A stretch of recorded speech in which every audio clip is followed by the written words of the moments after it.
C'est le réseau secret qui est à la base de l'invasion de l'Ukraine par Poutine. Des navires suspects transportent du pétrole illicite à des acheteurs dans le monde entier, finançant la machine de guerre. C'est l'arme la plus précieuse de la Russie, mais la France vient de montrer au monde entier comment la démanteler, et elle l'a fait sans tirer un seul coup de feu. Au cœur de l'Atlantique, la France a agi avec une telle ampleur que Poutine en est furieux. Un pétrolier de la flotte fantôme est hors service. La France est enfin le chasseur dont l'Ukraine avait besoin. Si le président Volodymyr Zelensky obtient ce qu'il veut, ce ne sera que le début de quelque chose de plus grand. Tout a commencé le matin du 31 mai. Aux premières heures de la journée, un navire nommé le Tagor a traversé les eaux internationales. Le Tagor ressemblait à première vue à un pétrolier ordinaire. Ce n'était pas le cas. En creusant sous la surface trouble du navire, on découvre qu'il fait partie de la flotte fantôme, un réseau de navires russes qui naviguent sous les pavillons d'autres nations pour transporter le pétrole russe vers d'autres pays. C'est précisément ce que faisait le Tagor. Le navire naviguait sous pavillon camerounais alors qu'il poursuivait son voyage vers la ville de Limbé, qui se trouve également au Cameroun. Encore une fois, rien ne semble anormal à cela. Mais le Tagor n'appartient pas au Cameroun. Il est lié à Mohamed Hossein Chemkani, magnat du transport pétrolier, soupçonné d'avoir aidé la Russie et l'Iran à contourner les sanctions en transportant leur pétrole. Chemkani est également le fils d'Ali Chemkani, qui était conseiller de l'ancien guide suprême iranien, Ali Khamenei, avant de trouver la mort lorsqu'il s'est retrouvé face à une bombe anti-bunker pendant les premières 24 heures de l'opération Epic Fury en Iran. Le Tagor n'est pas un pétrolier ordinaire, c'est un navire qui devait être mis hors service le plus rapidement possible. Alors que le Tagor traversait l'Atlantique, son équipage a sûrement cru avoir encore réussi son coup. Et c'est arrivé, ou plus précisément, la France est intervenue. Un navire français s'est approché et le jeu du Tagor a été révélé. Des marins français sont montés à bord du navire, ont arrêté le capitaine et ont placé le navire en détention. Mais cela ne raconte pas toute l'histoire. Les détails de l'opération sont en grande partie tenus secrets. Cependant, quelques bribes d'informations commencent à émerger. Selon le Kyiv Post, nous en savons maintenant plus que la simple destination de Tagor. Nous savons d'où il venait. Le navire naviguait depuis la ville russe de Mourmansk, au nord-ouest, ce qui signifie immédiatement qu'il ne s'agissait pas d'un navire camerounais, malgré sa destination. Ce navire transportait une cargaison illicite russe. La préfecture maritime de l'Atlantique française a également révélé que l'interception du navire a eu lieu en haute mer, à plus de 400 milles nautiques à l'ouest de la côte de la péninsule bretonne. Le navire louche de la Russie comptait 23 membres d'équipage au moment de sa capture, et ils n'ont pas répondu aux ordres donnés par l'équipage français qui allait finalement les arrêter. C'est courant pour un navire de la flotte fantôme. Si vous êtes pris, restez silencieux. Poutine n'a pas besoin qu'on parle des expéditions secrètes de pétrole russe. Voici ce que nous savons sur le rôle de la France dans cette capture, mais l'histoire va un peu plus loin. Rien de tout cela n'aurait été possible si la France ne s'était pas inspirée un peu des Beatles et n'avait pas réussi avec un peu d'aide de ses amis. Plus précisément, une autre nation qui est une épine dans le pied de Poutine depuis qu'il a lancé son invasion de l'Ukraine, a tendu la main à la France dans cette opération, ou devrions-nous dire, a offert un hélicoptère. La BBC rapporte que le ministère de la Défense britannique a confirmé avoir fourni un hélicoptère pour aider la France à capturer le Tagor. Les détails restent rares, mais aucun coup de feu n'a été tiré lors de la saisie du navire. Le Royaume-Uni a seulement indiqué que l'hélicoptère était auparavant sur le HMS Somerset, et qu'il avait aidé au suivi et à la surveillance lors de l'opération française. Cela a du sens. Un hélicoptère peut survoler un navire de la flotte fantôme pendant des heures, et transmettre sa position aux navires arrivant pour l'intercepter. C'est probablement ce qui s'est passé le 31 mai, le Royaume-Uni a suivi, et la France l'a neutralisé. Comme vous allez bientôt le découvrir, la France devient de plus en plus efficace pour s'en prendre à la flotte fantôme de la Russie, et elle devait l'être dans le cas du Tagor, car ce navire est un récidiviste notoire. La France et d'autres pays en sont conscients depuis des années. Selon Euromaidan Press, le navire est depuis longtemps sous sanction des États-Unis, de l'Ukraine, du Royaume-Uni, de la Suisse et de l'Union européenne, et il figure parmi les navires que le renseignement militaire ukrainien considère comme faisant partie de la flotte fantôme. Il a également navigué sous le pavillon de la Guinée auparavant, ce qui remet en cause toute affirmation que la Russie pourrait faire selon laquelle il s'agirait d'un navire camerounais. Le Tagor a aussi voyagé vers de nombreux pays, partant des ports baltes russes vers des destinations variées comme la Thaïlande, l'Inde, le Vietnam, l'Égypte, l'Arabie Saoudite et les Émirats Arabes Unis. Le Tagor était un navire important pour la Russie. Maintenant, il a disparu et la Russie est furieuse. Le porte-parole préféré de Poutine, Dmitri Peskov, a déjà eu beaucoup à dire sur ce que la France a fait le 31 mai. Nous considérons ces actes comme illégaux.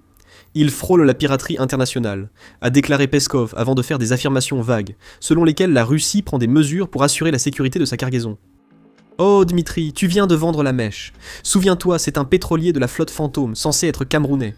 Tu ne peux pas simplement dire que la cargaison à bord est russe, à moins de vouloir que les gens sachent que tout ce qui concerne ce navire et sa navigation est illégal.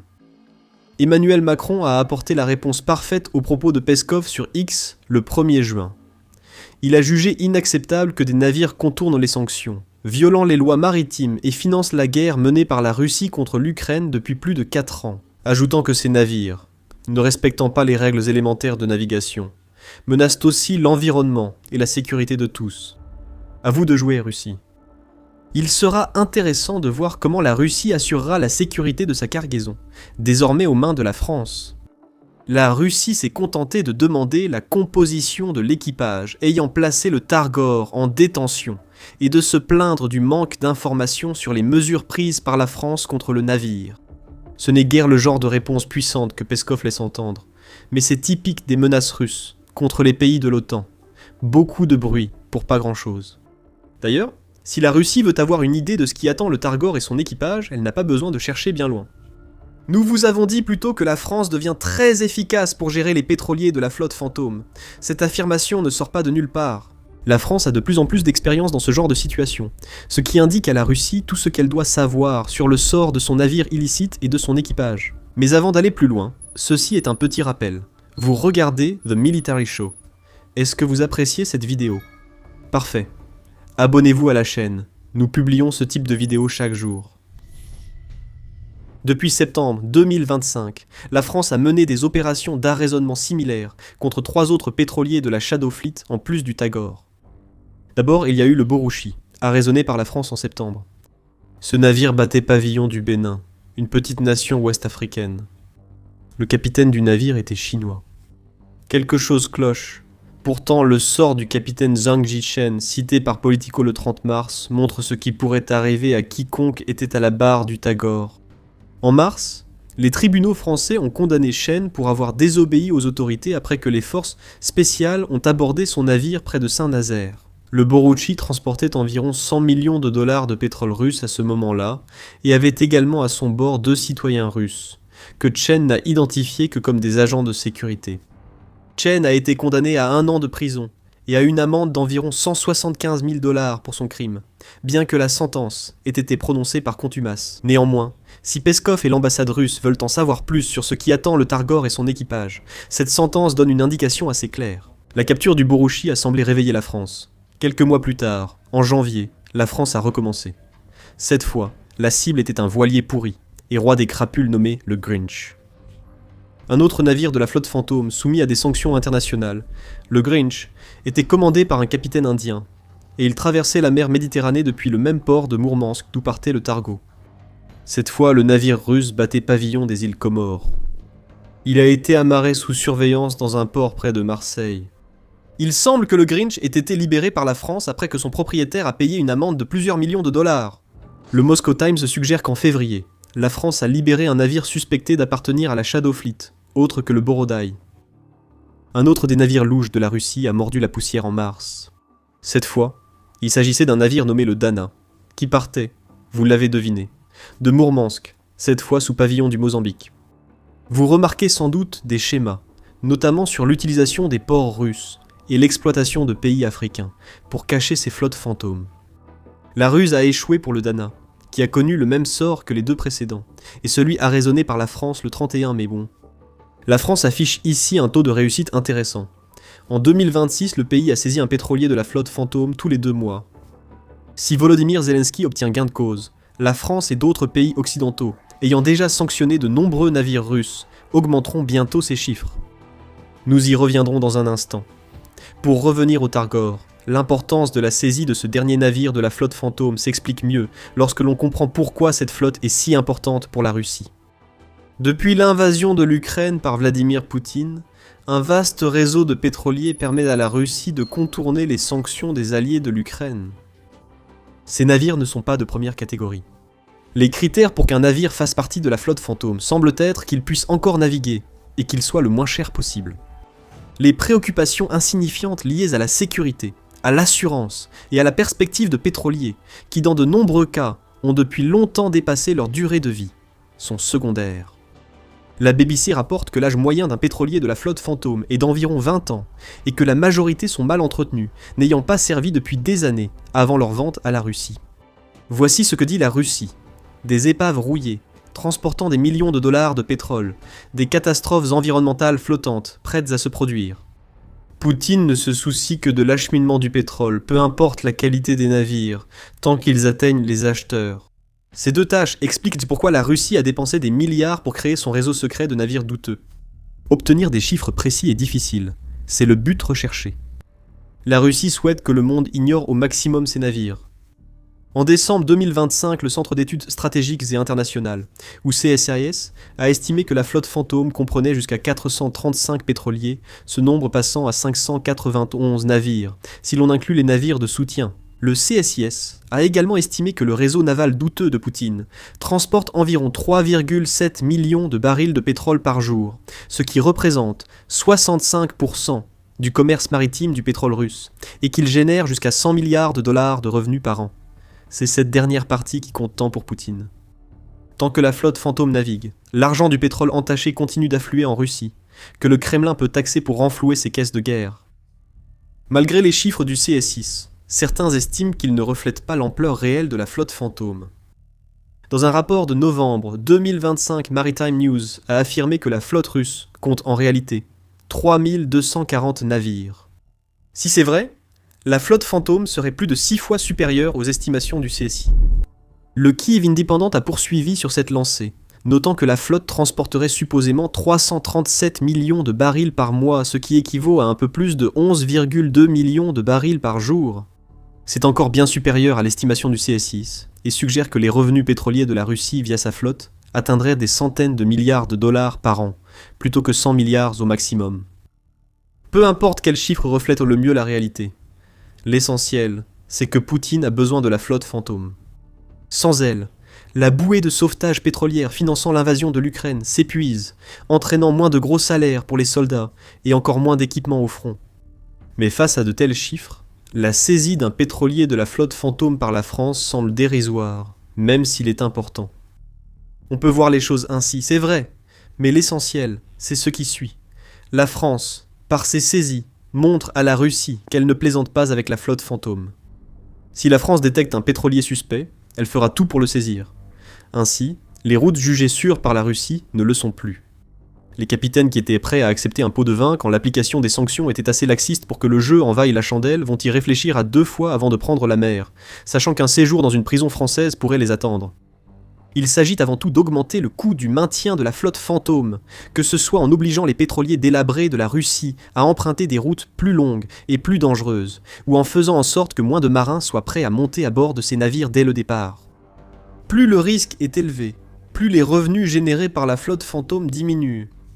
Il reste beaucoup à faire, c'est le message transmis par le président ukrainien Volodymyr Zelensky après la capture du Tagor. Zelensky a évoqué la capture dans son allocution du 1er juin au peuple ukrainien, déclarant « Nouvelle interception d'un pétrolier russe. Merci, la France ». L'Europe doit agir fermement et moderniser ses lois pour permettre l'arrestation et la saisie de tels pétroliers. L'Ukraine valorise le travail acharné et Zelensky a raison. Il faut renforcer la réponse à la flotte fantôme russe pour réellement affaiblir la capacité de Poutine à contourner les sanctions. Une nouvelle loi aidera. La Russie s'en plaindrait, mais rien de nouveau. La Russie n'est pas bien placée pour critiquer l'adoption de lois lui permettant de nuire à d'autres pays. Ce n'est qu'à la mi-mai que la Douma d'État russe a adopté une loi autorisant Poutine à envahir tout pays pour protéger les citoyens russes à l'étranger. Le texte de cette loi est suffisamment large pour donner à Poutine carte blanche afin d'utiliser les forces armées russes contre tout pays qui irait jusqu'à arrêter un citoyen russe. Zelensky demande aux pays occidentaux d'adopter des lois pour confisquer entièrement les cargaisons et pétroliers russes, ce qui est logique. Dans ce contexte, les appels de Zelensky aux pays occidentaux pour autoriser la confiscation totale des cargaisons et pétroliers russes prennent tout leur sens. Ce serait une escalade, mais cela enverrait aussi à Poutine un message clair.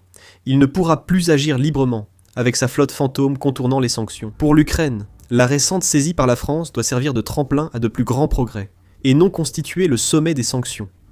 Et si l'Occident passe à la vitesse supérieure et devient encore plus sérieux, Poutine sera vraiment en difficulté. L'Ukraine fait déjà tout pour stopper le pétrole illicite russe avec ses sanctions aériennes. CNN rapporte que, entre janvier et mai, l'Ukraine a attaqué 15 raffineries de pétrole russe, avec des drones longue portée, mettant hors service 40% de la capacité de raffinage du pays.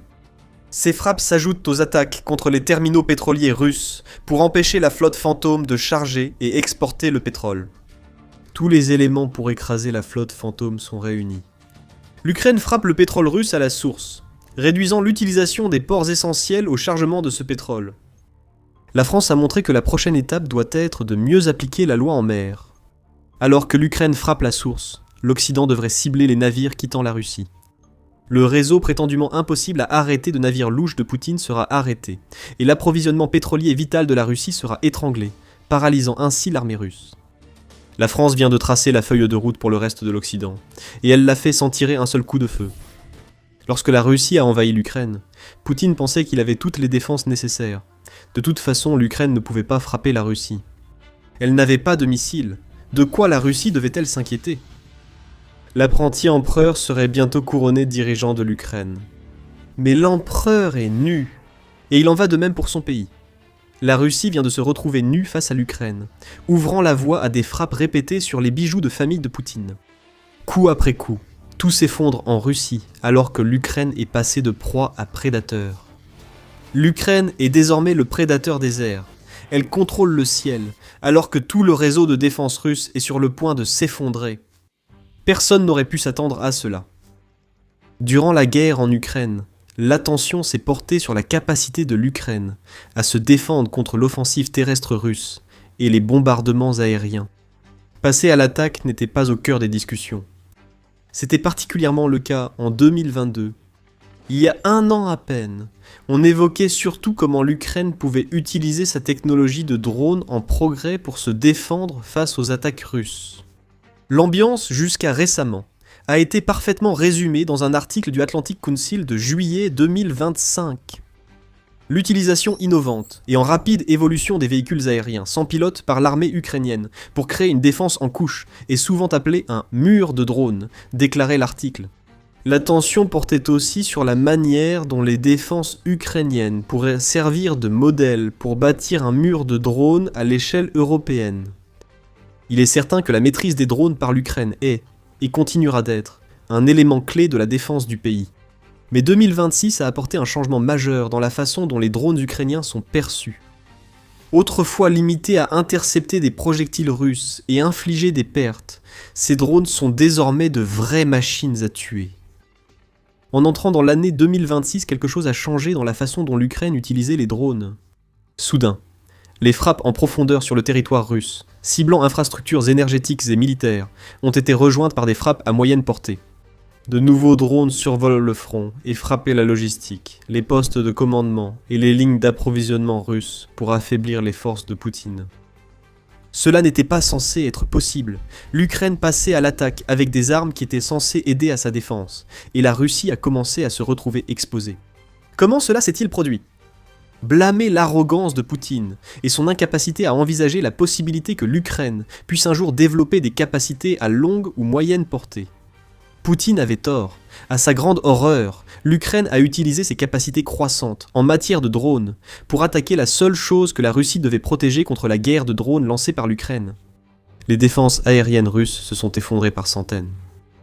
La nation qui était autrefois la proie est devenue le prédateur qui règne dans les cieux. Et ce faisant, elle a exposé la Russie. Les forces dans les territoires occupés sont exposées, sans les défenses aériennes prévues pour les protéger. À l'intérieur même de la Russie, l'Ukraine est passée d'attaques contre les régions frontalières et les infrastructures à des frappes contre les joyaux de la Russie, y compris Moscou et Saint-Pétersbourg. Tout cela faisait partie du plan de l'Ukraine. Selon un rapport du collectif Toxny Open Source, ce plan avait été préparé depuis des mois. Ce collectif a pu vérifier 1530 de ce qu'il appelle des actions cinétiques contre des cibles russes, tant sur le territoire principal qu'en Ukraine occupée, entre juin 2025 et mars 2026. On parle élégamment de frappes de drones et de missiles, mais l'intérêt ici est ce que l'Ukraine a principalement choisi de cibler dans ses attaques. Sur les 493 frappes ont été menées contre des infrastructures de défense aérienne russes, ce qui inclut les systèmes de défense aérienne eux-mêmes ainsi que les radars et d'autres équipements de soutien similaires. Cela représente près d'un tiers des frappes ukrainiennes sur 3 trimestres, mais ce n'est pas tout. Les moyens A2AD ont également été ciblés, avec 433 frappes de drones ukrainiens. A2AD signifie anti-accès et interdiction de zone, et c'est un terme militaire utilisé pour décrire tout ce qu'une armée utilise pour empêcher un ennemi d'accéder à un territoire qu'elle contrôle. Il s'agit de systèmes de guerre électroniques, servant à dévier les drones, ainsi que d'hélicoptères et d'avions utilisés pour abattre ceux lancés par l'Ukraine. Autrement dit, des moyens aidant la Russie à défendre le ciel des territoires qu'elle a volés. Depuis le rapport de Tokhny, l'Ukraine a renforcé sa stratégie pour détruire les défenses aériennes russes. Désormais, 54,8% des frappes ukrainiennes visent à neutraliser les défenses aériennes, alors que l'Ukraine poursuit une campagne déjà soutenue pour affaiblir une nation qui depuis si longtemps tente de grignoter le territoire souverain de l'Ukraine. L'Ukraine n'est plus seulement en défense, elle attaque désormais, surtout dans les airs. Ces attaques ont été possibles car l'Ukraine a supprimé les défenses censées les arrêter. Les armes mêmes qui étaient conçues pour détruire les drones ukrainiens sont tombées face à la seule chose qu'elles étaient censées arrêter. Désormais, le reste de la Russie et les territoires occupés ressentent la même douleur. Comme l'explique Tokhny, l'ours a été aveuglé, et il suffit de regarder ce que l'Ukraine fait à la Russie, tant dans les territoires occupés qu'en Russie même, pour comprendre ce que cela signifie. La frappe raconte toute l'histoire. Tout le long de l'autoroute RR 280 Novorossia, qui relie la région de Rostov en Russie à la Crimée et au sud ukrainien occupé, des drones volent et des camions brûlent. La circulation sur cette autoroute est désormais restreinte, après que l'Ukraine a détruit 150 véhicules au 1er juin, et probablement plusieurs dizaines, voire des centaines de plus depuis. Cette autoroute relie la Russie à la Crimée, et est essentielle pour assurer l'acheminement des approvisionnements vers la péninsule occupée et le sud de l'Ukraine. Mais aujourd'hui, elle est presque inutilisable à cause d'une nouvelle génération de drones de moyenne portée. La paralysie de ce pont terrestre a été causée par la destruction massive des défenses aériennes russes par l'Ukraine. Et il y a tellement d'autres exemples. En juin, l'Ukraine a envoyé des drones pour frapper le pont Chenard dans l'oblast de Kherson. Ce pont est une autre voie logistique reliant la Crimée au sud occupé de l'Ukraine, que l'Ukraine vise à éliminer depuis la chute des défenses aériennes russes. Le 9 juin, le gouverneur fantoche de Kherson, Volodymyr Saldo, a révélé que l'Ukraine avait mené une nouvelle frappe contre le pont, l'endommageant à nouveau après l'attaque du 7 juin qui avait déjà forcé la Russie à détourner les conducteurs vers d'autres itinéraires. Les attaques répétées devraient être impossibles. Même si la Russie bénéficie d'indulgence pour ne pas avoir empêché la frappe du 7 juin, elle aurait dû installer des défenses aériennes. Elle a aussi échoué lors de l'attaque du 9 juin. Ce n'est pas qu'elle ne voulait pas installer de défense, ou ignorer l'importance du pont de Tchernihiv. Le problème de la Russie, c'est qu'en perdant des centaines et des centaines de systèmes de défense aérienne, ces défenses sont devenues complètement démunies. La Russie a perdu la faible protection qu'elle avait dans les territoires occupés, laissant son armée exposée et incapable de stopper les drones ukrainiens. C'est pourquoi les attaques se répètent. La Russie les anticipe, mais manque de défense pour résister à ces hordes. Non seulement l'Ukraine occupée subit la disparition des défenses aériennes russes, mais aussi Saint-Pétersbourg, ville natale de Poutine et symbole de l'opulence russe, qui a aussi été frappée. Poutine a choisi cette ville pour accueillir le Forum économique international annuel, organisé par la Russie pour promouvoir sa prétendue puissance économique et établir des liens avec d'autres pays. Le Davos russe, comme on l'appelle, s'est tenu du 3 juin pendant 3 jours. L'Ukraine a encadré l'événement par des frappes de drones, touchant d'abord des installations clés autour de Saint-Pétersbourg le jour d'ouverture du forum, puis en poursuivant avec d'autres attaques à la clôture du forum. Le choix du moment n'était pas une coïncidence. L'Ukraine voulait montrer à la Russie qu'elle pouvait frapper Saint-Pétersbourg à tout moment, et a choisi un moment où tous les regards étaient sur la ville. Réfléchissez à ce que cela signifie. Cet événement était une vitrine pour la Russie. Saint-Pétersbourg aurait été aussi bien défendu que possible pour s'assurer que rien ne tourne mal. Et cela n'a quand même rien changé. Les drones ukrainiens ont percé les défenses aériennes de la Russie, ce qui vous dit tout ce que vous devez vraiment savoir sur l'état de ces défenses. Ces attaques ont aussi suivi les défilés lamentables du jour de la victoire en Russie.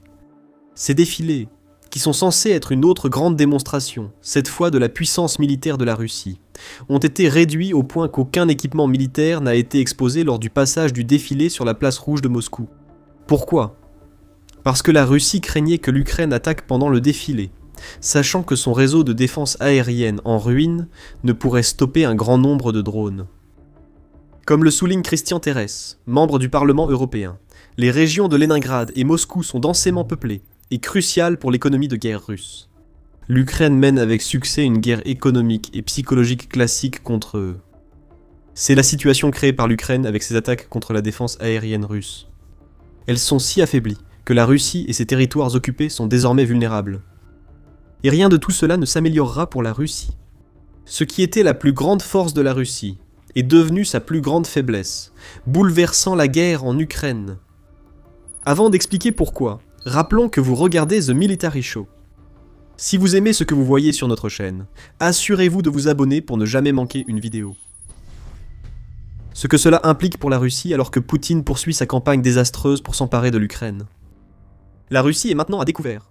Elle ne dispose pas de suffisamment de défense aérienne pour protéger ne serait-ce qu'une partie de ses infrastructures. Cela ne vient ni de nous, ni de l'Ukraine, mais du chef de la préparation à la défense du ministère estonien, Gert Kaius. Il affirme que la Russie utilise ce qui lui reste de missiles de défense aérienne à un rythme alarmant, ce qui signifie qu'elle manque autant de missiles que des systèmes nécessaires pour les lancer.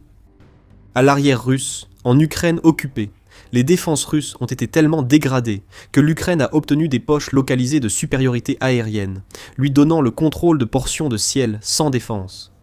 En plus de la RR-280, l'Ukraine mène des frappes contre les autoroutes M14 et M0, ainsi que sur certaines parties de l'autoroute H20 qui relie ces deux routes à Donetsk. Cela ne devrait pas arriver, car les défenses aériennes russes sont censées l'empêcher, mais ce n'est pas le cas. L'Ukraine les détruit tous. La Russie possède aujourd'hui un empire de plus en plus aveugle, surtout concernant la gestion des menaces aériennes. Si ce ne sont pas les systèmes de défense aérienne qui sont détruits, ce sont les radars. Ils sont chers à remplacer, et sans eux, un système de défense aérienne fonctionnel ne pourrait même pas toucher une grange, encore moins un petit drone en approche. L'Ukraine a maintenant une stratégie à 3 niveaux. Les drones FPV frappaient plus loin que jamais, atteignant 35 km derrière les lignes de front pour neutraliser l'équipement russe et les soldats qui tentent de lancer des attaques. Les drones de moyenne portée frappent convois et défenses aériennes à 150 km du front, préparant ainsi le terrain pour des frappes à moyenne portée, et créant des couloirs sûrs pour que les drones longue portée atteignent la Russie. Quant à la Russie, elle est en mode panique. Le Kyiv Post indique que des blogueurs militaires russes estiment que les convois militaires doivent être équipés de radars, de guerre électronique et de défense aérienne mobile pour contrer les drones ukrainiens. C'est sans doute un argument valable, mais où la Russie trouvera-t-elle ces équipements, alors que l'Ukraine détruit déjà son réseau de défense aérienne ? Certains blogueurs de guerre s'en prennent à Poutine et ses proches, accusant l'échec de l'opération militaire spéciale, et affirmant que la Russie est aujourd'hui plus vulnérable qu'avant l'invasion de 2022.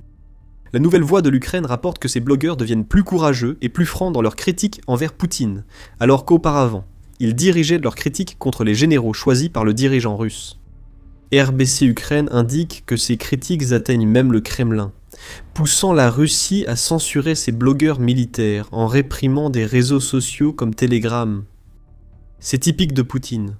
Face à un vrai problème, il préfère cacher le problème plutôt que l'affronter. L'Ukraine est déterminée à aggraver encore le problème auquel Poutine est confronté.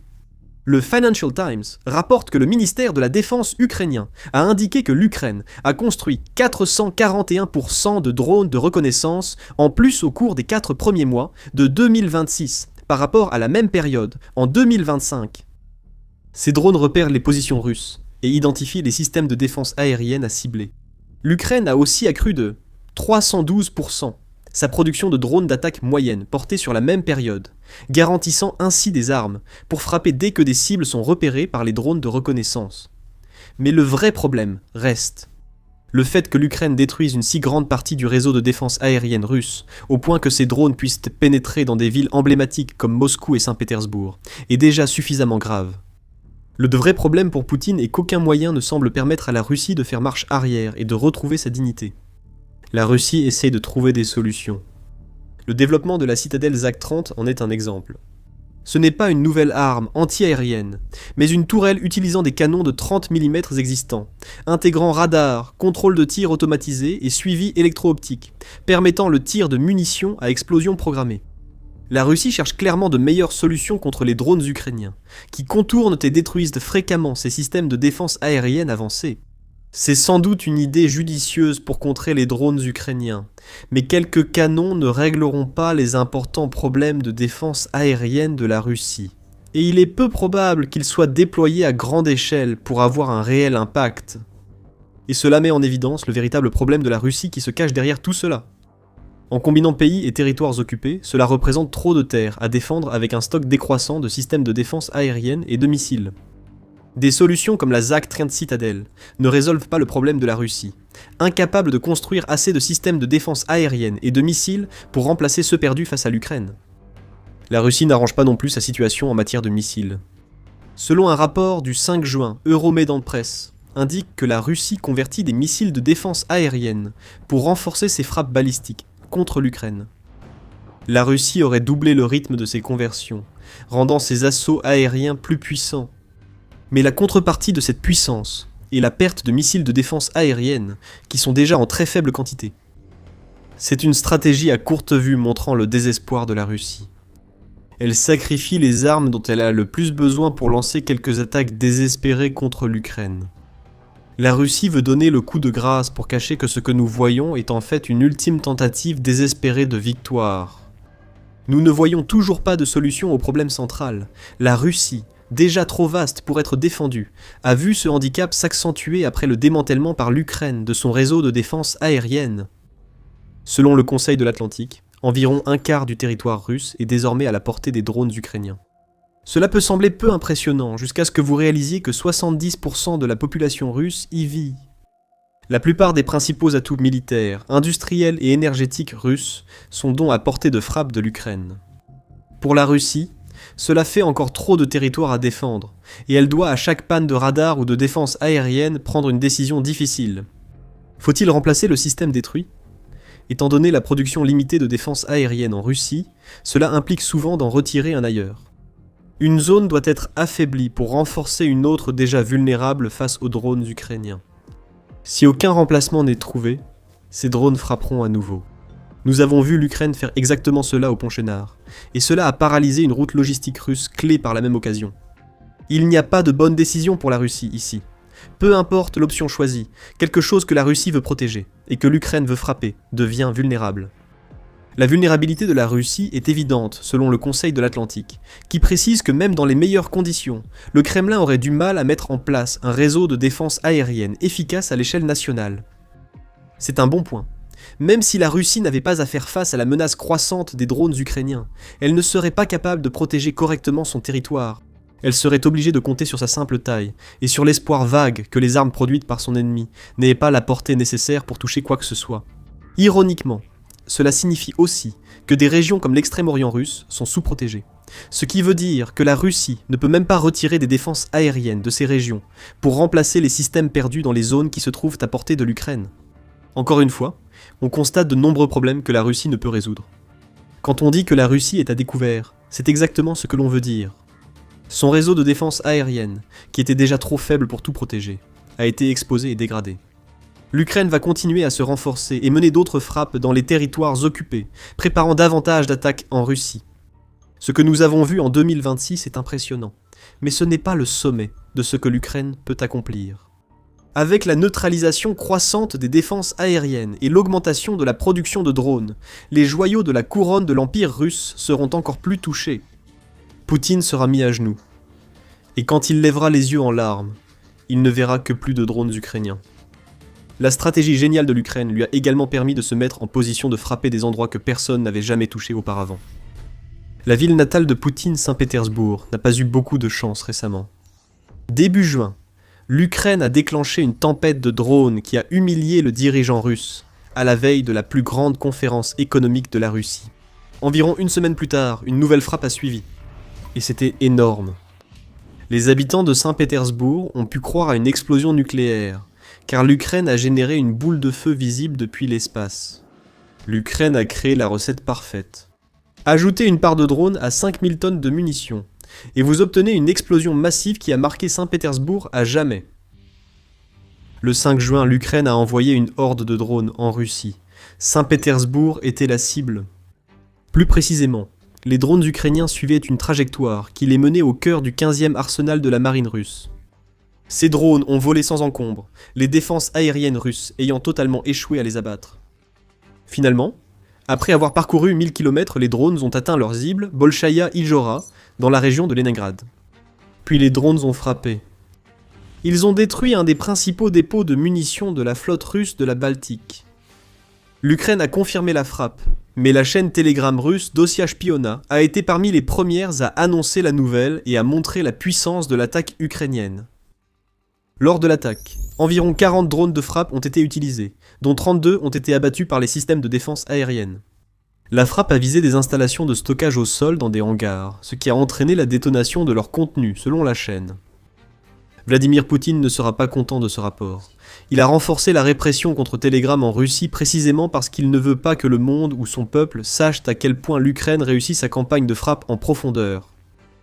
Mais tu ne pourras pas cacher celle-là, Vladimir Poutine. 8 drones ukrainiens se sont abattus sur 5000 tonnes de munitions, comprenant des obus d'artillerie de différents calibres ainsi que des munitions de génie. 2 militaires russes sont morts lors de la frappe, rapporte Dosia Shpiona. Mais c'est l'ampleur même de l'explosion qui a dû secouer Vladimir Poutine et les habitants de Saint-Pétersbourg. Ce n'était pas seulement 8 drones explosant. Frapper un dépôt de munitions aussi massif signifie qu'il y a eu des explosions secondaires si puissantes qu'elles ont créé une énorme boule de feu, à l'arsenal, numéro 15. Quand l'incendie a éclaté, ceux qui regardaient auraient pu croire que l'Ukraine avait réussi d'une manière ou d'une autre à mettre la main sur une bombe nucléaire. Ce n'est pas le cas. Mais l'Ukraine a déclenché un incendie si grand qu'on le voit depuis l'espace. Les images au sol et satellites révèlent l'ampleur de la dernière frappe ukrainienne. Le compte X de l'OSINT nous montre à quoi ressemble le 15e arsenal vu du sol. Lors d'une nuit où l'Ukraine aurait lancé 376 drones contre la Russie, les débris que la Russie aime tant présenter comme meurtriers ont frappé leur cible une fois de plus. Dans la vidéo, on voit un incendie massif qui s'est déclaré, accompagné de panaches de fumée si importants qu'ils sont visibles à plusieurs kilomètres à la ronde. L'ampleur de la frappe apparaît sur les images satellites. Les photos de l'espace révèlent qu'un secteur entier de l'arsenal a été ravagé par un incendie si vaste que rien n'a pu y survivre. C'est un brasier infernal causé par des drones ukrainiens qui n'auraient jamais dû exister. Les flammes se répandent, le 15e arsenal ne les maîtrise pas. Même après l'accalmie des explosions secondaires, l'incendie causé commence à se propager autour du dépôt de munitions de la flotte de la Baltique russe. La Russie ne s'est pas facilité la tâche à Saint-Pétersbourg. Le 15e arsenal n'attendait qu'à être frappé, car les échecs répétés des défenses russes ont laissé la porte ouverte aux drones ukrainiens. Avant d'entrer dans les détails, voici ce que nous savons sur l'opération. Nous avons déjà évoqué certains points. Il semble que l'Ukraine ait lancé 40 drones en direction de Bolchaïa Ijora, et que 8 de ces drones aient réussi à percer les défenses aériennes russes. Militarny précise que les drones ukrainiens ont frappé des installations et des hangars de stockage de munitions, provoquant ainsi des explosions secondaires. Quant à l'installation elle-même, le 15e arsenal a été créé dans les années 1930 pour servir de base de stockage de munitions navales, utilisée par la flotte russe de la Baltique. Il s'agirait d'un complexe fortifié avec des infrastructures souterraines prévues pour empêcher une attaque similaire à celle de l'Ukraine. L'arsenal appartient aussi au district militaire occidental, souvent utilisé par la Russie pour ses navires baltes, bâtiments de soutien et sous-marins. Ce n'était pas une cible au hasard. L'Ukraine a frappé Bolchaïa Ijora pour paralyser la présence russe dans la Baltique. Alors que la fumée montait, l'ampleur de l'attaque ukrainienne est devenue évidente. Dans son rapport du 6 juin, la BBC indique que le gouverneur de l'oblast de Leningrad, Alexandre Drozdenko, a affirmé que plus de 140 drones ukrainiens ont été abattus au-dessus de Leningrad. Les habitants ont été invités à rester à l'intérieur, tant par crainte de nouvelles frappes que pour éviter la fumée nocive de 5000 tonnes de munitions incendiées. Alexandre Drozdenko a seulement indiqué que l'attaque ukrainienne a causé de légers dégâts à des bâtiments et un incendie dans une installation militaire non précisée. Pas besoin qu'Alexandre Drozdenko nous le dise, les photos satellites prouvent tout. La Russie qualifie d'inédite la puissante attaque contre Saint-Pétersbourg, en essayant de faire passer l'Ukraine pour le méchant, parce qu'elle a détruit une installation militaire sur le territoire russe. Le bloc défense ajoute que l'ampleur de l'incendie était telle que les autorités de Bolkaya Ijora ont dû évacuer environ 500 habitants de leur maison, tandis que les services d'urgence luttaient pour maîtriser le feu. Mais ces services n'ont pu empêcher la détonation en chaîne. Ce qui a perdu la Russie, ce sont les explosions secondaires. Les drones causent des dégâts, mais rien de tel sans avoir visé 5000 tonnes de munitions. Les ogives des drones ukrainiens ont déclenché l'explosion. Les munitions russes ont amplifié les dégâts. Les détonations secondaires ont provoqué des incendies, projeté des fragments de métal et généré une surpression qui a entraîné encore plus d'explosions. L'incendie était impossible à maîtriser tant que les explosions secondaires continuaient. Tout ce que la Russie pouvait faire, c'était regarder, attendre et espérer que ses propres munitions cesseraient d'exploser le plus tôt possible. Ainsi, la Russie s'est tiré une balle dans le pied, en stockant 5000 tonnes de munitions au même endroit. C'est encore pire. Nous avons dit plus tôt que la Russie est aussi responsable d'avoir permis cette attaque que l'Ukraine de l'avoir organisée et menée. Voici ce que nous voulions dire. La Russie n'a pas protégé les munitions détruites par l'Ukraine. Les installations souterraines évoquées n'ont pas été utilisées. Une cible qui aurait nécessité des bombes anti-bunkers si la Russie avait bien stocké a été exposée, invitant presque les drones ukrainiens à attaquer. Les images satellites révèlent aussi que la Russie n'a pas protégé son 15e arsenal, après avoir choisi d'y stocker les munitions en surface. Aucune butte de terre ne protégeait les bâtiments de l'arsenal. Ces buttes auraient pu stopper les drones ukrainiens, mais leur but principal est de séparer les installations de stockage. Si des buttes de terre avaient été en place, l'incendie dévastateur qui a englouti le 15e arsenal et la campagne environnante ne se serait peut-être pas propagé aussi loin et aussi largement. L'incompétence russe chez elle n'y songeait même pas. Ce que nous voyons ici, c'est la Russie qui agit sur la base d'hypothèses plutôt que sur la réalité. En 2022, lors de l'invasion de Poutine, de telles protections de base n'auraient pas été nécessaires. La base frappée par l'Ukraine était située à 1000 km. L'Ukraine n'avait pas d'armes pour atteindre cette distance, mais la situation a changé après plus de 4 ans de guerre. Les drones longue portée de l'Ukraine vont plus loin et frappent plus fort que jamais. Pourtant, la Russie pensait que sa vieille base soviétique sans protection était sûre. La distance seule rendrait l'attaque de l'arsenal 15e impossible pour l'Ukraine. La distance ne suffisait pas, l'Ukraine l'a prouvé. Comme souvent, l'Ukraine n'a pas ciblé qu'une seule installation en Russie lors de son raid nocturne. L'arsenal numéro 15 fait peut-être la une, mais de nombreuses autres cibles sont parties en flammes le 6 juin. Le dépôt pétrolier de Petrogovskaya, dans la localité de Lomonosov, région de Leningrad, était l'une d'entre elles, rapporte RBC Ukraine. Explosion et incendie signalés alors que l'arsenal numéro 15 brûlait. L'Ukraine a aussi frappé le terminal pétrolier Nestor, dans la même ville, détruit des centres de drones russes, à Zaporijia et Donetsk, un entrepôt logistique à Louhansk, ainsi qu'un poste de commandement et d'observation utilisé par les troupes russes à Belgorod. C'était un véritable choc et effroi de la part de l'Ukraine, et il y a une certaine forme de justice poétique dans ce que l'Ukraine vient d'infliger à la Russie. L'Ukraine ne frappe pas Saint-Pétersbourg au hasard, mais avec un but précis. Le 3 juin, l'Ukraine a envoyé une vague de drones dans la ville natale de Poutine, à la veille du Forum économique international de Saint-Pétersbourg. Souvent qualifié de Davos russe, cet événement permet à Poutine de recevoir des délégués et chefs d'entreprise, donnant l'illusion que la Russie n'est pas en plein chaos économique.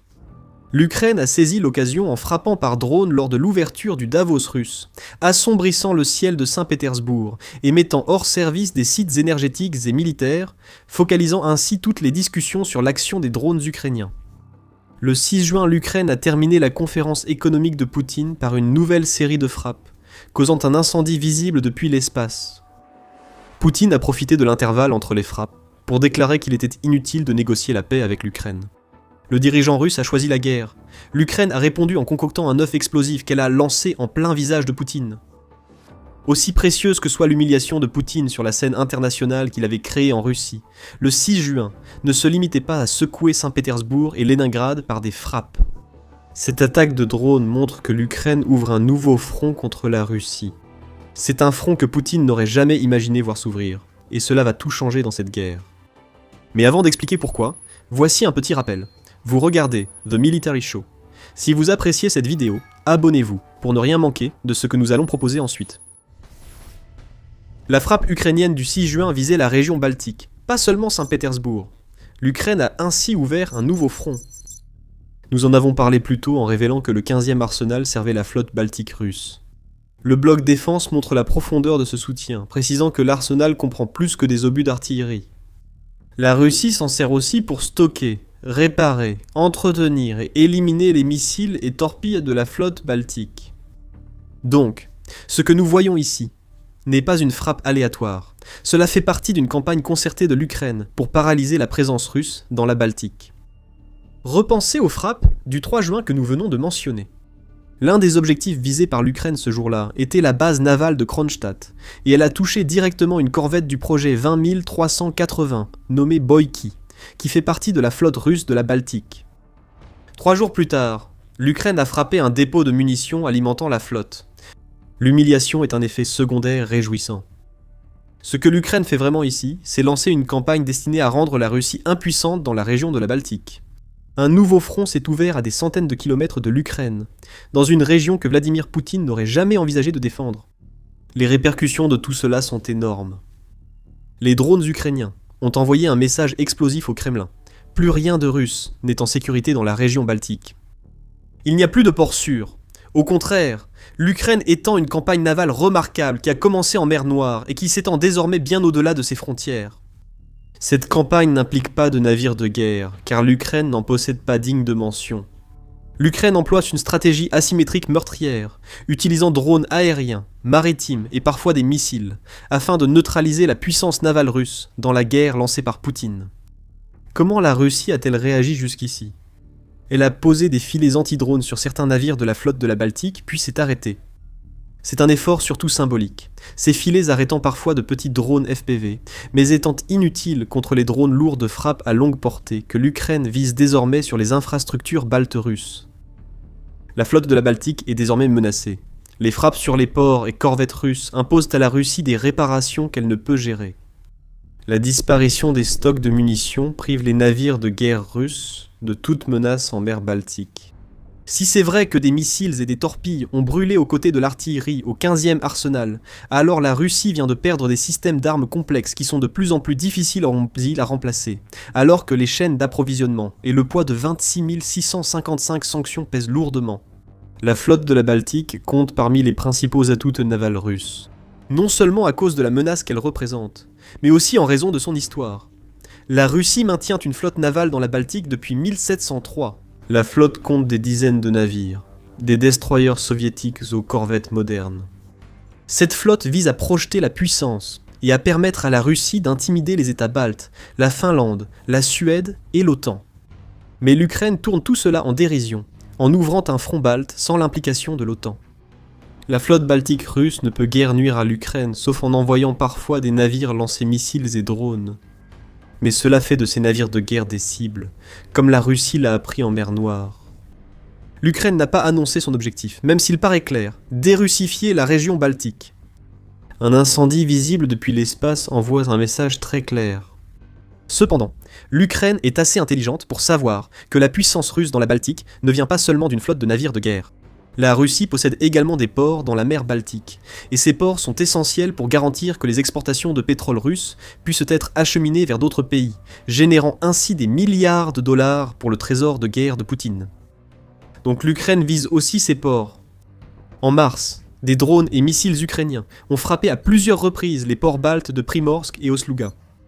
Ces deux terminaux russes majeurs regroupent environ 40% des exportations annuelles de pétrole de la Russie. Des réservoirs pétroliers détruits ont forcé l'arrêt des deux ports pendant plusieurs jours pour réparer les dégâts causés par l'Ukraine. En mars, l'Ukraine semblait attaquer les ports baltes russes pour empêcher Poutine de profiter de la forte hausse des prix du pétrole due à Opération Epic Fury et à la fermeture du détroit d'Ormuz. Désormais, ces attaques semblent être le début d'une campagne plus vaste visant tous les actifs baltes de la Russie. Les drones ukrainiens ont désormais le champ libre dans la Baltique. La puissante explosion au 15e arsenal semble être la dernière d'une série de frappes rapprochant la guerre lancée par Poutine de sa ville natale. Poutine réalise de plus en plus que la Russie ne maîtrise plus la stratégie de frappe à longue portée de l'Ukraine.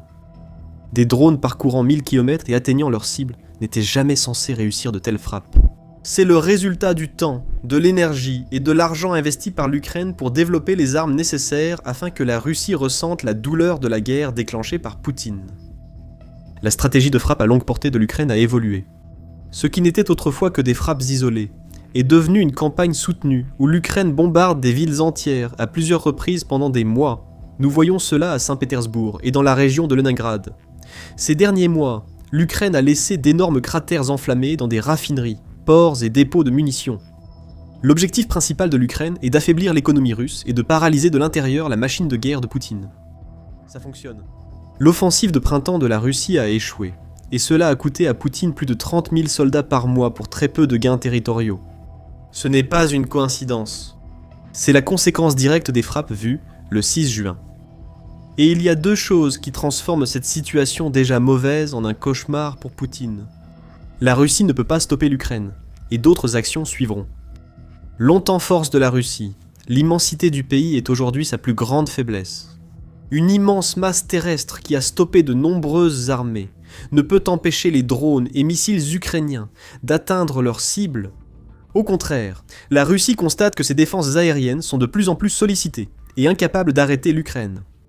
Encore une fois, nous l'avons vu le 6 juin, 8 drones sur 40 ont largement suffi à détruire le 15e arsenal de la Russie. Même lorsque les défenses aériennes russes réussissent à toucher des cibles, cela ne suffit pas à arrêter les essaims de véhicules aériens sans pilote qui pénètrent sur son territoire. La précision a remplacé l'invasion terrestre. La Russie n'a pas de réponse. Pour la suite, le président ukrainien Volodymyr Zelensky nous donne un indice. Mi-mai, Zelensky a annoncé avoir validé un plan pour les frappes ukrainiennes en profondeur contre la Russie en juin. Rien n'est laissé au hasard, tout est soigneusement réfléchi et préparé. Ainsi, les frappes ukrainiennes sont efficaces, ce qui terrorise Poutine reclus chaque nuit dans son bunker. L'Ukraine a détruit certains des moyens navals les plus essentiels de Saint-Pétersbourg en moins d'une semaine. Un mois d'attaques à longue portée est prévu, et la Russie ne peut que deviner la prochaine cible de l'Ukraine. Nourriture, délicieuse nourriture. Peu importe la puissance supposée d'une armée, elle ne peut tout simplement pas fonctionner lorsque les soldats n'ont rien dans le ventre. L'Ukraine le sait, et elle vient de faire quelque chose de génial, conçu pour affamer l'armée russe jusqu'à la mort. Il ne s'agit plus de tuer directement ou de paralyser l'infrastructure militaire. L'Ukraine vient d'asséner un coup terrible à la Russie, si profond qu'il a arraché l'estomac de la machine de guerre de Poutine. La seule chose dont une armée ne peut se passer est désormais menacée, et l'impact se fait déjà sentir non seulement chez les soldats russes, mais aussi sur une certaine péninsule occupée illégalement depuis 2014. Nous vous emmenons à Tchernivka, au sud de l'Ukraine. Durant l'invasion de Poutine, Tchernivka fut l'une des 3 principales bases des armées russes dans le sud occupé. C'est vital. La base, avec 2 autres, forme le ventre de l'armée russe dans le sud de l'Ukraine, et sa survie est essentielle pour nourrir les marionnettes de Poutine. Juste assez bien pour lancer leurs assauts infructueux contre les défenses ukrainiennes et maintenir la défense du territoire qu'ils occupent illégalement. Tchernivka devait être hors de portée de l'Ukraine, un refuge sûr pour les armées russes. Mais l'Ukraine vient tout bouleverser. Le 1er juin, le 422e régiment séparé des forces de système sans pilote de l'Ukraine a directement touché un camion de ravitaillement russe près de la localité d'Yelisaïvka, dans l'oblast de Zaporijia. Ce serait déjà remarquable. Chaque camion de ravitaillement détruit par l'Ukraine prive les forces russes de nourriture et de puissance de feu. Cependant, ce qui rend cette frappe vraiment remarquable, c'est qu'elle a eu lieu à 23 km de Tchernivka.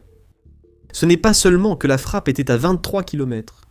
Les drones ukrainiens ont parcouru 23 km au sud-est de Tchernivka, montrant qu'ils peuvent frapper une base russe jugée intouchable et aller plus loin pour détruire un camion de ravitaillement potentiellement en route vers la base. L'Ukraine vient de faire bien plus que frapper un camion sur une route clé. Selon l'analyste Clément Mollan, l'Ukraine cible désormais les camions russes dès leur arrivée sur des positions tactiques. Mollan explique sur X pourquoi c'est crucial. Seules quelques villes accueillent encore 4 armées au front, ainsi que leurs bases logistiques et de commandement. La zone principale se situe le long du chemin de fer, près de Tchernivka, Kamianka et Rozivka. En d'autres termes, plus l'Ukraine parvient à frapper le réseau logistique qui dessert ces villes au niveau tactique, plus il devient difficile pour la Russie de ravitailler les 4 armées qui utilisent ce trio de localités comme base. C'est le genre de coup fatal qui perce le ventre d'une armée.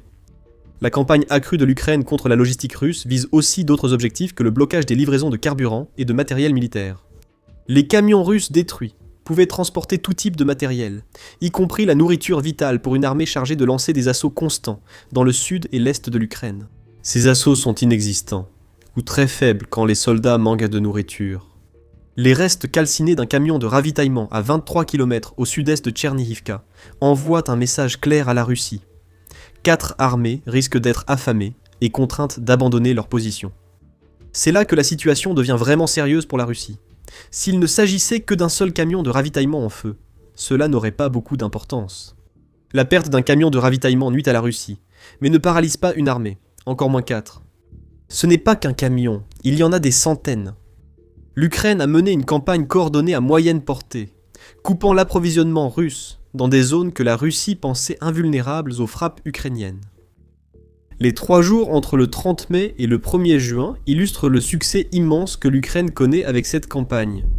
Le 30 mai, la Russie a perdu 483 véhicules et camions-citernes à cause des drones de frappe à moyenne portée de l'Ukraine. Le lendemain, les pertes furent encore plus lourdes, 524 véhicules détruits. Et le 1er juin, l'Ukraine a conclu une série de 3 jours dévastateurs avec 384 autres destructions de véhicules de ravitaillement russes, établissant une moyenne de 463 camions russes détruits par jour sur 3 jours. Si le camion à Tchernihivka montre que l'Ukraine peut frapper plus loin que prévu par la Russie, l'intensité des attaques en 3 jours révèle aussi que l'Ukraine produit tant de drones de moyenne portée qu'ils pourraient affamer les armées du sud russe jusqu'à leur disparition. Bien sûr, ce n'est pas comme si les histoires de soldats russes affamés étaient quelque chose de nouveau.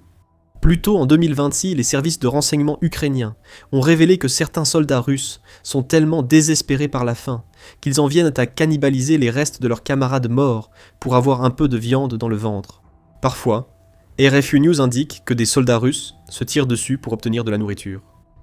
Des communications interceptées sur le front de Leman à Donetsk révèlent déjà un problème logistique russe dans l'est de l'Ukraine.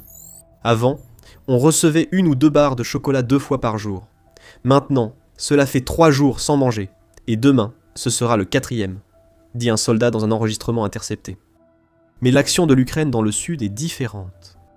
Toutes ces histoires concernent des cas isolés de soldats russes, tellement désespérés par la faim, qu'ils vont jusqu'à l'extrême pour trouver quelque chose à manger.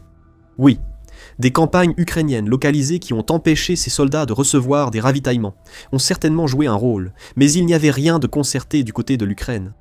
Désormais, une campagne vise à paralyser la logistique arrière russe, soutenue par des programmes comme l'initiative de verrouillage logistique, lancée par le ministère ukrainien de la Défense fin mai. Une nouvelle génération de drones permet à l'Ukraine de frapper plus loin et plus fort que jamais. Gardez ces drones en tête, on y revient juste après. Revenons au trio de villes que Molan mentionne. Tchernihivka, Kamianka et Rozivka ne sont pas seulement les localités que la Russie a choisies pour accueillir 4 de ses armées de campagne. Ce sont des points d'étranglement logistiques. La nourriture et les fournitures traversent ces villes à bord de centaines de camions chaque jour. Les trains ne peuvent pas atteindre ces villes, et seraient aussi des cibles plus faciles pour les drones ukrainiens.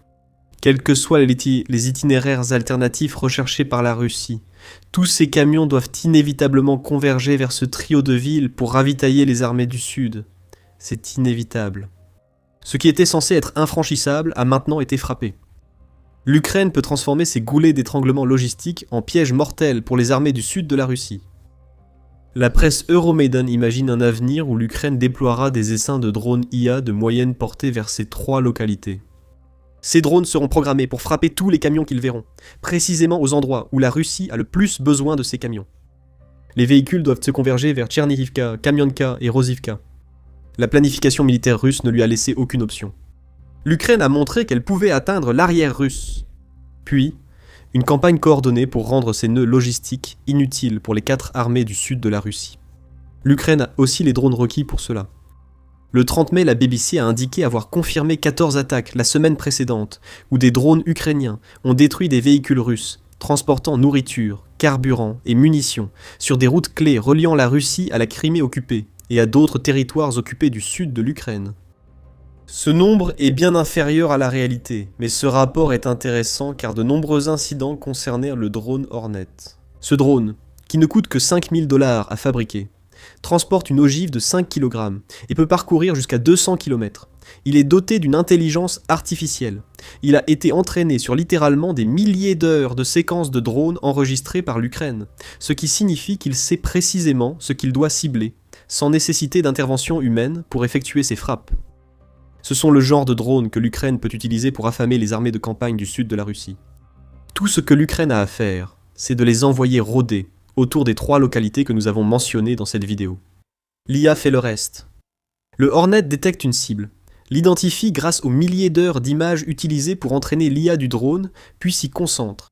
Ces drones dotés d'IA résistent même aux techniques de brouillage employées par la Russie contre les drones FPV traditionnels, et ceux guidés par satellite. Army Recognition ajoute que ce type de technologie n'est pas nécessairement limité à un seul type de drone. Le système de gestion de champs de bataille, Prisma de Palantir, utilisé par le Hornet, pourrait équiper plus de drones ukrainiens de moyenne portée des capacités de ciblage IA nécessaires pour frapper la Russie. C'est ce que craint Poutine. L'Ukraine cherche à couper les approvisionnements de 4 armées du Sud. Ce n'est que le début. L'Ukraine intensifie ses frappes à moyenne portée et équipe davantage ses drones d'IA. La vague actuelle de frappes deviendra un tsunami. Des centaines de camions détruits deviendront des milliers, alors que l'Ukraine suit un plan simple. Briser la logistique et la nourriture se perd. Pire pour la Russie, l'Ukraine ne vise pas seulement les camions de nourriture. La stratégie à moyenne portée de l'Ukraine cause la perte de camions-citernes, frappant durement la Russie. Un camion transportant de la nourriture a besoin de carburant. Si le carburant russe circule là où la nourriture nationale est détruite, cela risque d'aggraver la famine. Le carburant perdu ne peut plus être utilisé, ce qui signifie que même les camions de ravitaillement transportant de la nourriture destinée au sud de l'Ukraine ne peuvent aller nulle part. Ils sont paralysés sans être frappés. Et si vous en doutez, la BBC explique pourquoi vous ne devriez pas. Il faut noter qu'il y a une pénurie massive de carburant en Crimée, ce qui a obligé les stations-service à limiter la quantité de carburant que les conducteurs peuvent acheter à seulement 20 litres par véhicule. Ce n'est pas assez d'essence pour qu'un camion de ravitaillement puisse aller de la Crimée jusqu'au territoire du Sud. Chaque fois que la Russie envoie d'un camion de carburant sur les routes reliant la Crimée au sud occupé de l'Ukraine, elle invite les drones ukrainiens à frapper à nouveau. La Crimée, occupée par la Russie en 2014, a aussi subi les attaques ukrainiennes contre la Russie. Alors que l'Ukraine tente d'affamer l'armée russe, l'approvisionnement alimentaire en Crimée se complique. Mais avant d'approfondir ce sujet, voici The Military Show, et nous vous donnons une vue d'ensemble, pas seulement les gros titres. Abonnez-vous pour ne rien manquer sur la situation réelle de l'armée russe en Ukraine. Le 9 juin, United 24 Medi a publié un rapport intéressant sur l'état actuel du marché alimentaire en Crimée. Il précise que le Centre ukrainien de lutte contre la désinformation signale une pénurie de produits de première nécessité comme céréales, farine, sucre, pâtes et sel dans de nombreux magasins de Crimée. Certaines chaînes de distribution ont déjà introduit des restrictions sur la vente de produits à une seule personne, ce qui ne fait qu'accroître la panique parmi la population, affirme le centre. Il précise que les frappes ukrainiennes à moyenne portée empêchent les camions russes de ravitailler la péninsule, expliquant ainsi la situation. Comme si le fait de ne pas réussir à nourrir ses soldats n'était pas déjà un problème suffisant, Poutine et ses acolytes du Kremlin doivent maintenant faire face à une pénurie alimentaire qui touche les civils. C'est un sérieux problème pour Poutine. Même si le gouvernement fantoche de Crimée fait semblant, il ne peut tromper ceux qui voient les supermarchés vides. La propagande ne remplit pas le ventre des gens, et il y aurait déjà une inquiétude croissante parmi la population en Crimée à ce sujet. La Russie perd désormais la capacité de maintenir l'approvisionnement de la péninsule de Crimée. Et c'est un problème encore plus grave qu'il n'y paraît à première vue. La pénurie alimentaire provient des attaques ukrainiennes contre le pont terrestre de Crimée reliant la péninsule au territoire du sud de l'Ukraine contrôlé par la Russie. Autrement dit, cela fonctionne dans les deux sens ici. Les approvisionnements de ces territoires du sud n'arrivent pas en Crimée. C'est évident. Mais la Russie livre aussi des approvisionnements en Crimée depuis son territoire, souvent par le pont de Kertch. Ces approvisionnements empruntent les mêmes routes que l'Ukraine cible, allant vers le sud, souvent vers les points d'étranglement de Tchernivka, Pemianka et Rosivka. Vous voyez où cela mène. Les civils de Crimée voient leurs réserves diminuer, la Russie privilégiant l'approvisionnement du front. Mais cette situation ne durera pas. Alors que l'Ukraine augmente ses frappes à moyenne portée, les approvisionnements de la Crimée vers le sud n'arrivent plus. Les 4 armées de campagne meurent de faim, et les assauts russes Tant dans le sud que dans l'est de l'Ukraine en pâtissent. L'Ukraine a une poigne solide. En ce moment, ils étranglent la Russie dans tous les territoires occupés. Mais cela va encore plus loin que ça. Les 4 armées au sud, menacées par la destruction de leurs convois alimentaires par l'Ukraine, et les habitants de Crimée confrontés à des supermarchés vides, font face à de nouveaux problèmes alimentaires. Mais ces problèmes ne concernent pas que les territoires occupés, ils touchent aussi la Russie. Nous ne dirons pas que la Russie subit les mêmes pénuries alimentaires que ses occupants, ce serait faux. Mais ce qui se passe en Russie, c'est que 4 années de guerre ont paralysé l'économie du pays, entraînant une hausse des prix des denrées alimentaires, à des niveaux que le Russe moyen ne peut tout simplement pas supporter. Il reste de la nourriture sur les étagères, mais son prix a tellement augmenté que les civils russes peinent à se nourrir comme jamais depuis longtemps. On constate que l'Ukraine n'a pas besoin de frapper directement la Russie pour l'affamer.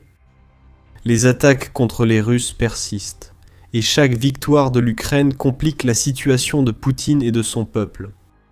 La BBC a exposé l'ampleur de l'inflation alimentaire en Russie dans un article de février. Elle a interrogé un spécialiste de la publicité à Moscou, qui a indiqué que son budget alimentaire mensuel était passé de 450 à 555 $, soit une hausse de 22%. Cela ne s'est pas produit sur plusieurs années.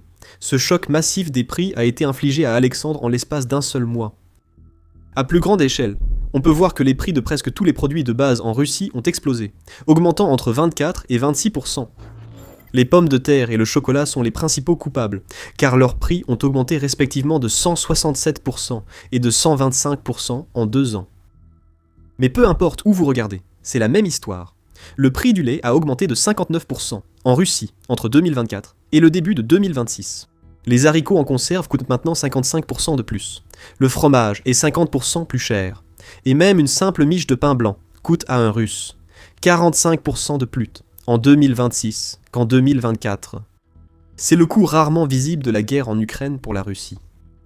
La famine directe sur le front s'accompagne d'une hausse insoutenable des prix des denrées alimentaires sur le continent. Le Moscow Times a aussi signalé ce problème en avril. Il indique que la demande pour les aliments à bas prix et les marques distributeurs explosent en Russie, car les consommateurs ne peuvent plus se permettre les produits de marque qu'ils achetaient il y a peu. La Russie continue d'affirmer que la croissance des revenus réels est bonne.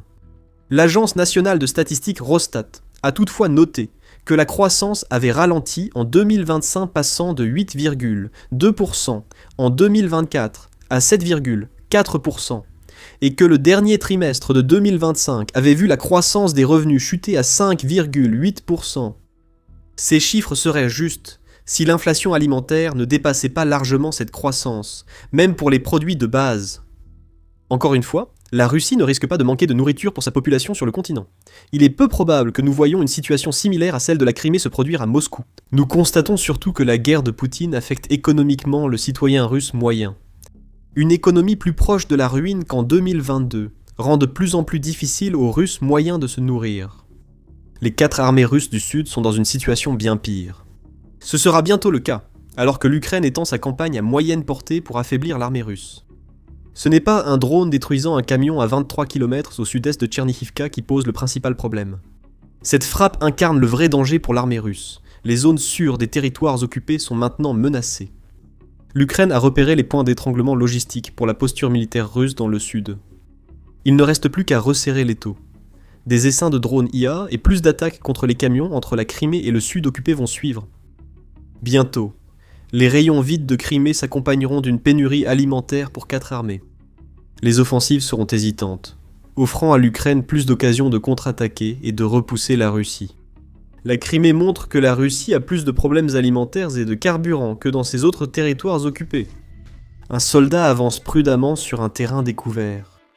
Il l'entend avant de le voir, le bourdonnement distinctif d'un drone ennemi. En levant les yeux, il aperçoit le véhicule aérien sans pilote qui se dirige vers lui. Il ne se doute pas que ce n'est pas un simple drone, c'est un robot tueur de pointe. Son cerveau sophistiqué lui permet de verrouiller sa cible sur le visage du soldat. Il tire quelques rafales de son fusil en direction du drone, mais tout cela est vain. Son destin est déjà scellé. En quelques secondes, le drone passe à l'attaque, tirant un projectile à grande vitesse directement dans la tête du soldat. Il est mort avant même que son corps ne touche le sol. On dirait une scène de film d'horreur de science-fiction. Mais c'est la dure réalité des soldats russes sur la ligne de front en Ukraine. Ils pensaient à un conflit classique, s'attendant à croiser des soldats ukrainiens réguliers, courageux et disciplinés, mais humains malgré tout. Désormais, les troupes du Kremlin affrontent surtout des adversaires en acier, aluminium et polymères renforcés de fibres de carbone, capables de les éliminer instantanément. Des machines à tuer qui n'ont ni besoin de manger ni de dormir, et ne cesseront jamais de traquer chaque soldat ennemi à leur portée. Il est compréhensible que cette nouvelle évolution suscite une peur et une panique bien réelles dans le cœur et l'esprit des forces du Kremlin, ainsi que chez ses blogueurs militaires les plus endurcis. Le compte Telegram Two Majors, par exemple, qui est un compte de blogueurs Z-russes relativement connu et actif depuis longtemps, ont récemment écrit « Le champ de bataille devient peu à peu un écosystème de machines, les humains n'étant plus que des objets de reconnaissance. Tout tend vers le fait que les humains deviendront des proies pour certaines IA, tandis que d'autres IA tenteront de les protéger des chasseurs. » C'était en réponse à une vidéo virale diffusée mi-mai sur les réseaux sociaux, montrant un soldat russe isolé tué brutalement par un drone tueur équipé de reconnaissance faciale. Bien que les forces ukrainiennes n'aient pas officiellement révélé de détails sur les spécifications techniques exactes ou les capacités précises de ce drone en particulier, des experts et des analystes se sont affairés à analyser les images et à les recouper avec des informations en source ouverte pour combler les lacunes. Voici ce qu'ils ont découvert. Habituellement, les drones à vue à la première personne, ou FPV, sont équipés de charges creuses perforantes. Il s'agit en général de grenades propulsées par roquettes, RPG, ou d'ogives à fragmentation qui explosent à l'impact, causant d'importants dégâts autour d'elles. L'Ukraine a souvent utilisé ces drones d'attaque contre des groupes d'assaut russes, des véhicules de combat d'infanterie et des infrastructures ennemies. Le drone filmé dans la vidéo virale était cependant très différent. Il n'est pas entré en collision avec le soldat, et il ne s'est pas non plus écrasé au sol à côté de lui avant d'exploser. Au lieu de cela, il semblait se positionner à une certaine distance, des experts estimant qu'il se trouvait à environ 20 mètres, soit 65 pieds de sa victime lorsqu'il a fait exploser son projectile. La vidéo montre ensuite une traînée de fumée visible reliant le point d'explosion du drone au point d'impact, le soldat. Des experts aux yeux de lynx ont rapidement compris qu'il s'agissait très probablement d'un pénétrateur à charge creuse, ou EFP. Les charges creuses conventionnelles ont des revêtements métalliques coniques, qui lors de l'explosion s'effondrent pour former des jets fins et allongés, capables de percer des blindages épais et de créer des trous profonds et étroits. Les EFP utilisent toutefois des revêtements plus lourds en forme de plat, formant des projectiles denses et solides lors de l'explosion, semblables à des projectiles aérodynamiques rapides. Ce n'est pas seulement une différence de fonctionnement, mais aussi de capacité. Les EFP ont tendance à être beaucoup plus efficaces et à distance, par exemple, mais ils ne sont pas aussi performants pour percer les blindages. Les charges conventionnelles ont une meilleure capacité de pénétration, mais elles doivent être déclenchées juste à côté de leur cible pour maximiser les dégâts qu'elles infligent. Ainsi, les charges conventionnelles servent fréquemment d'armes anti-chars à impact direct, capables de percer les blindages épais des chars et véhicules de combat d'infanterie. Les EFP sont employés contre des cibles vulnérables ou tirés par le dessus sur des véhicules ennemis pour toucher leur partie supérieure, souvent plus faible. En Ukraine, par exemple, les forces de Kiev ont notamment fait bon usage du Bofors Bonus, un obus d'artillerie à sous-munitions guidées de 155 mm, co-développé par Bofors de Suède et Nexter de France. Cette munition anti-char, tire et oublie, est lancée comme un obus traditionnel à des distances allant jusqu'à 35 km, soit 21,7 miles. Mais une fois qu'il atteint sa zone cible, il libère 2 munitions autonomes à capteurs intégrés, capables de scanner, détecter et détruire indépendamment des véhicules blindés par le dessus. Chaque sous-munition a des ailes miniatures qui lui permettent de tourner et de descendre lentement vers sa cible en utilisant des capteurs infrarouges et la technologie LIDAR pour scanner le sol. Lorsqu'elle repère une cible suspecte, elle recoupe sa forme et sa taille avec leur propre base de données préprogrammée pour la confirmer. Une fois ce processus terminé, une ogive EFP est tirée vers le bas, traversant souvent le blindage supérieur fin des chars russes et véhicules de combat d'infanterie. Précises, polyvalentes et adaptables, ces munitions presque miraculeuses ont largement prouvé leur valeur au fil des années, aidant les forces de défense ukrainiennes à éliminer même les chars les plus résistants, comme le T-90M russe. Imaginez si l'Ukraine utilisait cette technologie mortelle dans un drone. On peut dire que ce serait une avancée révolutionnaire. Les deux camps on réagit à l'importance croissante de la guerre par drone, en investissant dans des mesures anti-drones comme des filets, cages et autres protections. Nous avons vu la Russie utiliser des chars improvisés en hérissons ou tortues, avec d'énormes pointes soudées sur le châssis. Les entreprises de défense nationale de l'Ukraine ont également développé des cages blindées supplémentaires pour les chars, véhicules de combat et véhicules blindés de transport de troupes du pays. Toutes ces défenses sont conçues pour réduire le risque d'impact direct de drones. Elles se focalisent uniquement sur la menace des charges conventionnelles ou des drones kamikazes qui doivent percuter leurs cibles pour causer des dégâts ou les détruire. L'idée est simple. En faisant exploser le drone loin de la structure principale du véhicule, il sera moins efficace. Cependant, si vous envoyez des drones équipés de FP, alors l'équation change complètement. Ces drones n'ont pas à s'approcher pour détruire leurs cibles. Ils planent à plusieurs dizaines de pieds au-dessus d'elles, hors de portée des cages et des pointes, puis percent leur défense. Si l'Ukraine fabriquait et déployait massivement ces drones, elle pourrait neutraliser une grande partie des défenses anti-drones russes, entraînant encore plus de pertes de chars et d'équipements pour le Kremlin, en plus des milliers de véhicules déjà détruits. Cependant, il y a aussi quelques inconvénients. Il est surtout à noter que ces types d'ogives exigent généralement un niveau de compétence plus élevé de la part de l'opérateur pour être utilisés. Avec un drone classique, les opérateurs se concentrent simplement sur le repérage de leurs cibles et foncent directement sur elles. Ils doivent souvent cibler des points faibles précis sur les chars, les véhicules ou les paraboles des systèmes de défense aérienne ennemis, ce qui est difficile. Mais les équipes de drones ukrainiennes, fortes de plusieurs années d'expérience, sont désormais très compétentes. Les drones EFP, cependant, exigent une approche totalement différente. Les opérateurs doivent non seulement repérer leurs cibles et s'en approcher sans être abattus, mais aussi se placer à la bonne distance avant de déclencher leurs munitions au moment idéal pour infliger un maximum de dégâts.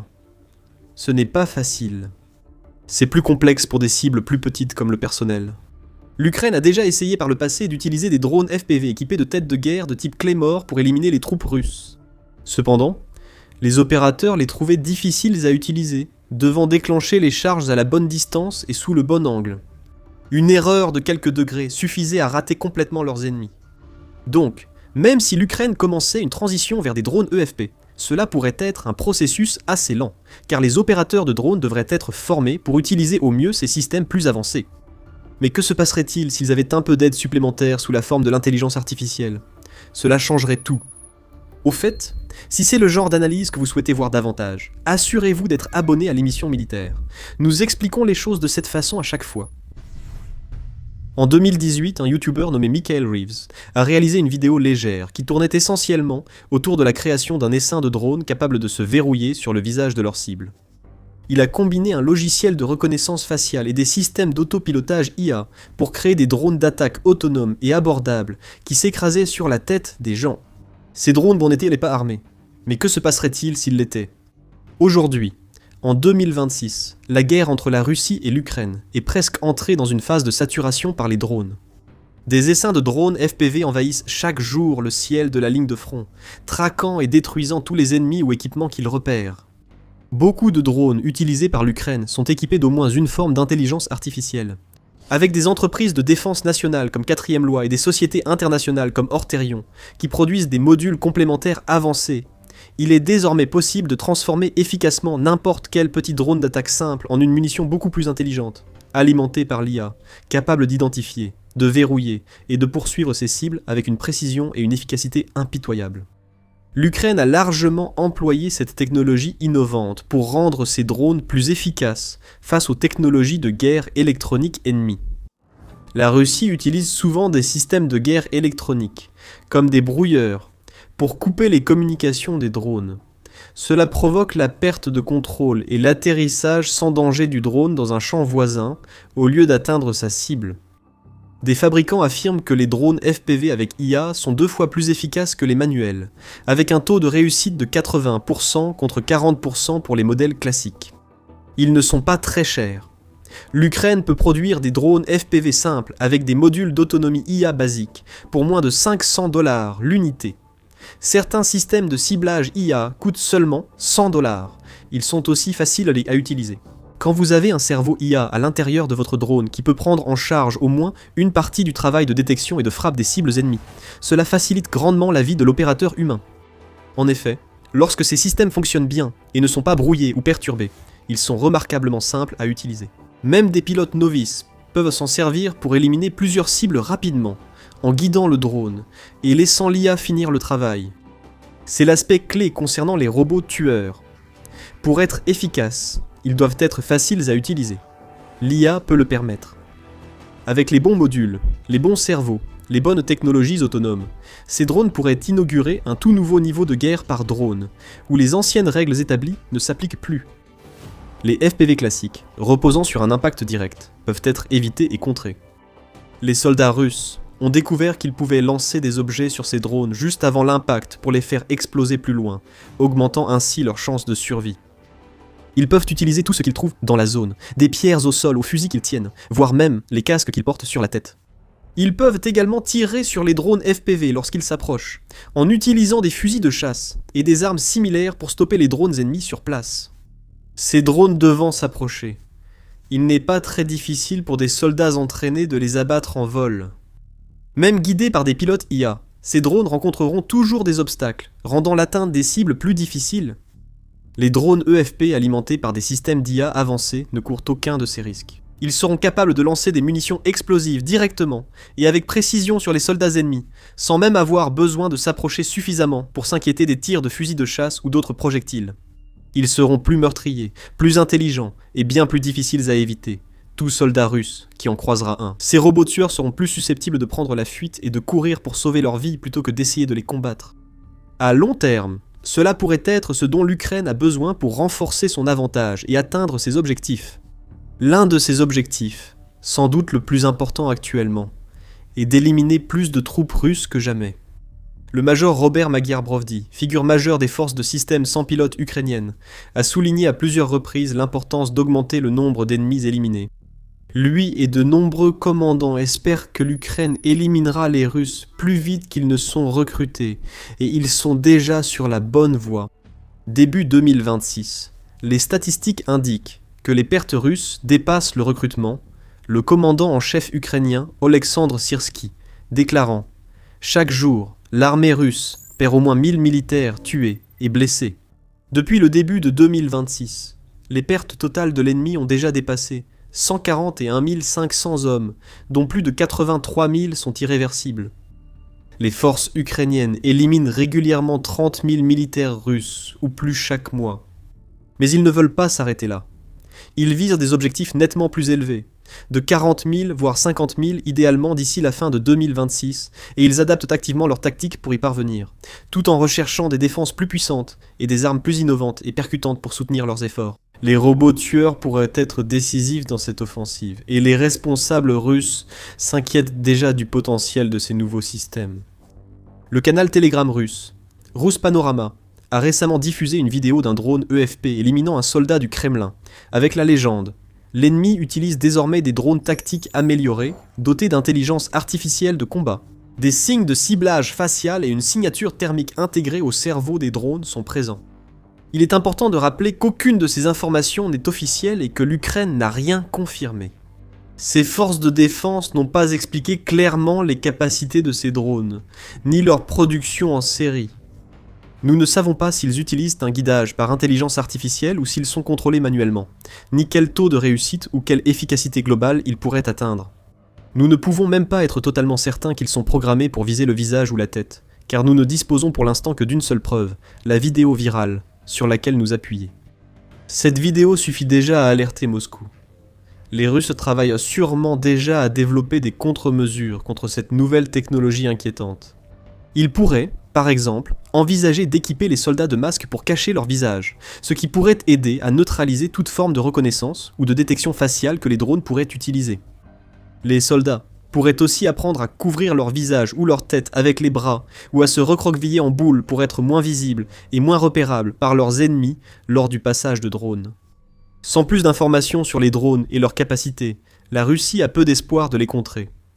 Avec l'industrie de défense ukrainienne en amélioration constante, il est difficile de prévoir le rôle futur de ces essaims de robots. En effet, les responsables de Kiev ont déjà fait part de leur ambition de produire environ 7 millions de drones FPV, rien qu'en 2026.